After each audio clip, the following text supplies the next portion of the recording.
क्या कभी आपके साथ ऐसा हुआ है कि आप किसी से बेहद करीब हो जाते हैं और फिर वो स्त्री बिना कोई शोर किए, बिना कोई आरोप लगाए बस चली जाती है? उसकी पीठ नहीं, उसका मौन पीछा करता है। उसकी आंखें नहीं, उसकी अनुपस्थिति जलती है। और यही वो क्षण होता है जहां एक मर्द अपने भीतर की सबसे गहरी छाया से टकराता है, कार्ल युंग जिसे शैडो कॉन्फ्रंटेशन कहता है। जब एक स्त्री चुपचाप चली जाती है, वो दरअसल कुछ भी खत्म नहीं करती। वो सिर्फ मर्द की दुनिया में एक वॉइड छोड़ जाती है, एक शून्य जो शब्दों से नहीं भरा जा सकता, एक मौन जो हर शोर से अधिक तीव्र होता है। वो विदाई एक घटना नहीं, एक मनोवैज्ञानिक ट्रिगर बन जाती है। वहां न कोई तकरार थी, न आंसू, न विद्रोह, सिर्फ एक गहराई थी जिसमें मर्द अपनी परछाइयों से टकराने को मजबूर हो जाता है। क्यों? क्योंकि वो स्त्री कुछ लेकर नहीं जाती, वो कुछ जागृत करके जाती है। कार्ल युंग ने कहा था कि हर पुरुष के भीतर एक एनिमा होती है, एक अवचेतन स्त्री ऊर्जा जो उसे पूर्णता की ओर ले जाती है। जब कोई स्त्री जो उसकी उस छिपी हुई ऊर्जा को प्रतिध्वनित करती है, बिना स्पष्टीकरण के चली जाती है, तो वह एनिमा टूटती नहीं, वो चीख उठती है। वो मर्द को उसकी आध्यात्मिक अपूर्णता का एहसास दिला देती है। इस एहसास की कोई आवाज नहीं होती, पर यह उसकी आत्मा में गूंजता है। औरतें जो तकरार करती हैं, उन्हें पुरुष तर्क से जीतने की कोशिश करता है, लेकिन जो औरतें चुप होती हैं, उनसे वो हार मान जाता है। ये हार ईगो की नहीं होती, ये हार आत्मा की होती है। क्योंकि जब एक स्त्री बिना शिकायत के चली जाती है, वो मर्द को उसके अपने ईगो प्रोजेक्शन से मुक्त कर देती है। वो उसे कोई मौका नहीं देती कि वो अपनी गलतियां उसके ऊपर थोप सके। वो उसे नहीं कहती कि तुमने मुझे तोड़ा, बल्कि वो उसे खुद के भीतर देखने पर मजबूर कर देती है, और यही शैडो वर्क की शुरुआत है। क्या आप जानती हैं कितनी महिलाएं अपने भीतर की रोशनी को दबाकर किसी मर्द की आत्मा में समाने की कोशिश करती हैं? और फिर जब वो थक जाती हैं, तब वे कुछ कहती नहीं, बस चली जाती हैं। वो मर्द को उसकी सबसे गहरी परत के साथ अकेला छोड़ जाती हैं। उस परत में डर है, असुरक्षा है, और वह क्रूर सत्य कि वह कभी तैयार ही नहीं था किसी ऐसी स्त्री के लिए जो अपने मौन में भी सच बोलती है। स्त्रियां जब मौन हो जाती हैं, वे शब्दों से अधिक कहती हैं। और जब वे दूर चली जाती हैं, तो मर्द उन्हें सिर्फ इसलिए याद नहीं करता कि वह उससे प्रेम करता था, वह उन्हें इसलिए याद करता है क्योंकि वह उसे उसके असली स्वरूप से परिचित करा गई थी। यह कोई साधारण याद नहीं होती, यह एक अस्तित्वगत ज्वर होता है। हर पुरुष जो इस स्त्री को खोता है, उसकी स्मृति को नहीं भूल पाता, क्योंकि वह स्मृति उसे खुद से जोड़े रखती है। वह हर नए रिश्ते में उसी मौन को ढूंढता है, उसी अनुपस्थिति को महसूस करता है, लेकिन उसे वो नहीं मिलती, क्योंकि वह स्त्री केवल चली नहीं गई थी, वह उसके भीतर कुछ तोड़कर गई थी। कुछ ऐसा जिसे फिर से बनाया नहीं जा सकता, केवल महसूस किया जा सकता है। और तब वो मर्द धीरे धीरे स्टोइक बनना शुरू करता है। वो मौन में जीना सीखता है, वो भावनाओं को भीतर दबा लेना सीखता है, लेकिन फिर भी वो एक कोना ऐसा बचा रहता है जहां उसकी आत्मा अब भी उस स्त्री के स्पर्श को याद करती है। वो स्पर्श जो कभी हुआ नहीं था, लेकिन महसूस हुआ था। और यही वो स्त्री होती है जो पीछा नहीं करती, लेकिन याद रहती है। उसका चले जाना उसके होने से ज्यादा जीवंत बन जाता है। उसकी गैर मौजूदगी उपस्थिति से अधिक तीव्र हो जाती है, क्योंकि वो केवल शरीर से नहीं, आत्मा से विदा हुई थी, और वही विदाई एक मर्द की आत्मा को पुनर्रचित करती है। वो स्त्री जो चुपचाप चली जाती है, दरअसल किसी बंद दरवाजे को नहीं पीटती, वो सिर्फ खिड़की खोलती है ताकि मर्द भीतर झांक सके। लेकिन अधिकांश पुरुष उस खिड़की को देखकर डर जाते हैं, क्योंकि वहां सिर्फ उसका चेहरा नहीं दिखता, वहां उनका अपना चेहरा भी साफ दिखता है। कार्ल युंग ने लिखा था कि हम अक्सर दूसरों में वही देखते हैं जिसे हम अपने भीतर स्वीकार नहीं कर सकते।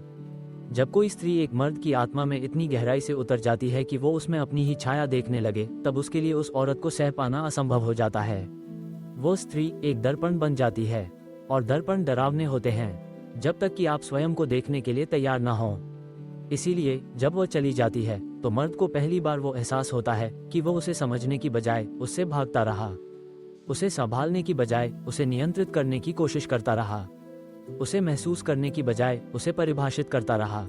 और अब जब वह नहीं है, तब उसकी अनुपस्थिति एक ऐसा जंगल बन जाती है जिसमें हर पत्ता, हर छाया उसकी स्मृति में सांस लेती है। उसके जाने के बाद पुरुषों का हृदय खाली नहीं होता, वो असहनीय रूप से भरा होता है। भावनाओं से नहीं, पछतावे से। क्या होता अगर मैंने उसे थोड़ा और सुना होता? क्या होता अगर मैंने उसकी चुप्पी में भी संवाद ढूंढा होता? क्या होता अगर मैं उसे उसके रहस्यों के साथ स्वीकार कर पाता? यही वो प्रश्न है जो एक पुरुष के मन में बार बार उभरते हैं, और यही वो प्रश्न है जिनके उत्तर कभी नहीं मिलते। क्योंकि स्त्री लौटती नहीं, वो प्रतीक्षा नहीं करती, वो पीछा नहीं करती, वो सिर्फ अपनी ऊर्जा समेटती है और चली जाती है, अपने भीतर के शांत महासागर में उतर जाती है, जहां पुरुषों की शोरगुल भरी दुनिया की कोई पहुंच नहीं। लेकिन उसकी वही ऊर्जा मर्द को चैन से जीने नहीं देती। उसकी एक मुस्कान जो शायद अंतिम बार दिखी थी, उसकी वो आंखें जिनमें पूरी दुनिया की थकान और रहस्य छुपे थे, उसका वो हाथ जो शायद कभी पूरी तरह से थामा नहीं गया। हर चीज अब मर्द के भीतर एक अनफिनिश्ड सिम्फनी बन जाती है। कार्ल यूंग के शब्दों में कहें तो ये स्मृति नहीं, यह आत्मा का इंडिविजुएशन का संघर्ष है। वो स्त्री अब उसके भीतर एक प्रक्रिया बन जाती है, एक यात्रा बन जाती है, एक असंभव संकल्पना जिसे वह पकड़ नहीं सकता लेकिन जो उसे खुद की ओर खींचती है। और इसीलिए वो कभी उसे भूल नहीं पाता, क्योंकि वो स्त्री दरअसल कोई व्यक्ति नहीं थी, वो उसकी चेतना के द्वार पर बैठा वो प्रश्न थी जिसे वो जीवन भर टालता रहा। और यही कारण है कि वो उसकी हर बात को बाद में समझता है, उसकी चुप्पी को, उसके स्पर्श को, उसके चले जाने की समय सीमा को, उसकी हर वो बात जो तब माहौल बिगाड़ने वाली लगती थी अब जीवन का सबसे गूढ़ पाठ बन जाती है।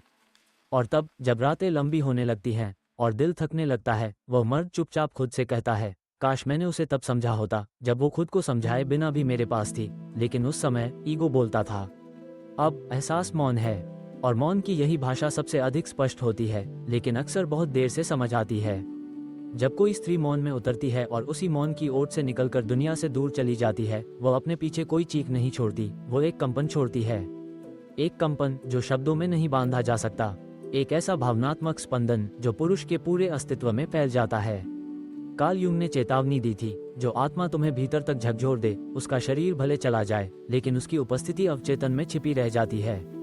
वो अवचेतन जहाँ इच्छाएं पवित्र बन जाती हैं और पछतावे राक्षसों की तरह चुपचाप छाया बनकर जीवन भर पीछा करते हैं। और यही वो स्त्री होती है जो हमेशा के लिए याद की जाती है, क्योंकि वो केवल एक रिश्ता नहीं थी, वो एक आर्केटाइप थी, स्त्रीत्व की उस आध्यात्मिक आकृति की छवि जो मर्द के अंदर की अधूरी आत्मा को पूरा करने आई थी। लेकिन पुरुष उसके लिए तैयार नहीं था। वो अब भी दुनिया की शोरगुल में उपलब्धता और नियंत्रण की भाषा में जीता था, जहाँ प्रेम कुछ पाना होता है, न कि समझना, जहाँ मौन को इग्नोर समझा जाता है और आत्मनिर्भरता को घमंड। और जब वो स्त्री जो उसकी आत्मा की आवाज थी बिना कुछ कहे चल दी, तब जाकर उसे समझ आया कि उसे जो सबसे कीमती चीज मिली थी उसने उसे कभी देखा ही नहीं। वो अब भी भीड़ में है, रिश्तों में है, पार्टी में है, कामयाबी में है, लेकिन उस स्त्री की अनुपस्थिति एक स्याही बन गई है जो हर नए पन्ने पर छप जाती है। हर नई स्त्री में वो उसी गहराई को ढूंढता है, उसी मौन को, पर उसे यह नहीं मिलता, क्योंकि जो एक बार आत्मा को छू जाए वो शरीर से नहीं दोहराया जा सकता। और यहीं से शुरू होती है आत्मा की चुप यात्रा। उस स्त्री के जाने के बाद मर्द धीरे धीरे जागने लगता है। पहले वो उसे दोष देता है, फिर हालात को, फिर खुद को, और अंत में सब कुछ शांत हो जाता है। तब वह रातों को देर तक जागता है, उन्हीं पलों की ओर लौटता है जहां उसने बहुत कुछ अनकहा छोड़ दिया था। वो हर उस बात को याद करता है जो उसने सुनी नहीं, हर उस इशारे को जो वो समझ न सका, हर उस मौन को जिसे उसने तिरस्कार समझ लिया था। और सबसे ज्यादा वो उस स्त्री की आंखों को याद करता है जो कभी कहती नहीं थी लेकिन सब कह देती थीं। वो आंखें अब उसकी नींद से ज्यादा जागती हैं। वो मुस्कान जो एक बार भी खुलकर नहीं मिली, अब उसकी आत्मा में बस गई है। वो स्त्री अब कोई इंसान नहीं, एक आंतरिक प्रतीक बन चुकी है, एक रिमाइंडर कि प्रेम का अनुभव कभी शब्दों से नहीं बल्कि मौन और ऊर्जा से होता है।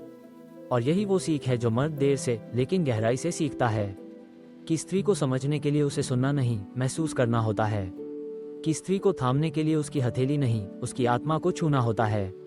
और जब ये समझ देर से आती है तब तक वो स्त्री जा चुकी होती है, लेकिन उस स्त्री की गंध, उसकी ऊर्जा, उसकी आत्मा की झलक वो कहीं नहीं जाती। वो मर्द के भीतर परमानेंट एको बन जाती है, एक धीमी लेकिन सच्ची पुकार जो जीवन भर सुनाई देती है। कुछ स्त्रियां केवल जीवन में नहीं आती, वे आत्मा में उतरती हैं। और जब वे चुपचाप चली जाती हैं तो उनका जाना एक दरवाजे के बंद होने जैसा नहीं होता, बल्कि जैसे कोई गीत अधूरा छूट गया हो जो जीवन भर दोहराया नहीं जा सकता। कार्ल यूंग ने कहा था कि भीतर की अधूरी कहानियां मनुष्य के अस्तित्व को सबसे गहराई से प्रभावित करती हैं। वो स्त्री जिसे समझे बिना खो दिया गया, वही कहानी बन जाती है जो पुरुष के भीतर सदा जीवित रहती है। वो अब किसी प्रेमिका की स्मृति नहीं रही, वो एक सिंबॉलिक ट्रूथ बन गई है, उस स्त्रीत्व की जिसे समझना आसान नहीं लेकिन खोना बेहद कठिन है। हर नई स्त्री के साथ वो अब उसकी तुलना नहीं करता, बल्कि अब वो उस मौन की तलाश करता है, क्योंकि उसे अब समझ आया है कि शब्द प्रेम नहीं कहते, मौन कहता है, कि मौजूदगी शोर नहीं करती, गहराई करती है। और सबसे बड़ी बात कि प्रेम वह नहीं होता जो मांगता है, प्रेम वह होता है जो देता है, बिना शोर, बिना दावा, बिना अपेक्षा। और उस स्त्री ने यही किया था।